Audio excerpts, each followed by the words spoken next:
Hello প্রিয় everyone, তোমরা সবাই কেমন আছো? আশা করি সবাই ভালো আছো। আর তোমাদের আশীর্বাদে আমি এইটুকু ভালো আছি। জানো, পৃথিবীতে তুমি যাকে নিজের জীবন থেকে বেশি ভালোবাসবে, সে কিন্তু তোমাকে বেশি অবহেলা করবে। এবং যাকে তুমি নিজের জীবন থেকে বেশি ভালোবাসবে, নিজের জীবন থেকে বেশি কেয়ার করবে, যত্ন করবে এবং নিজের জন্য কিছু সঞ্চয় না করে তার জন্য খরচা করবে, তাকে সব সময় নিজের মনে চিন্তা ভাবনা করবে এবং তাকে নিয়ে ভাববে সব সময়, দেখবে সেই তোমাকে সবথেকে বেশি অবহেলা করবে, সেই তোমাকে সবথেকে বেশি কষ্ট দেবে। তাই বলছি প্রিয় এভরিওয়ান, নিজেকে চেনো, নিজেকে যত্ন করতে শেখো, নিজেকে কেয়ার করো এবং নিজের জন্য কিছু হলেও সঞ্চয় করে রেখো।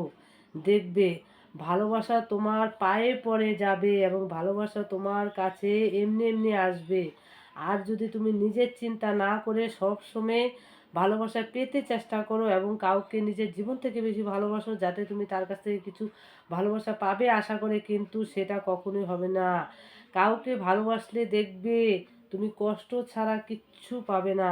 তাই বলছি, অবহেলা করতে শেখো, নিজেকে চেনো, নিজেকে কেয়ার করো, দেখবে একদিন ভালোবাসা তোমার কাছে নিজেই এসে ভিক্ষা চাইবে।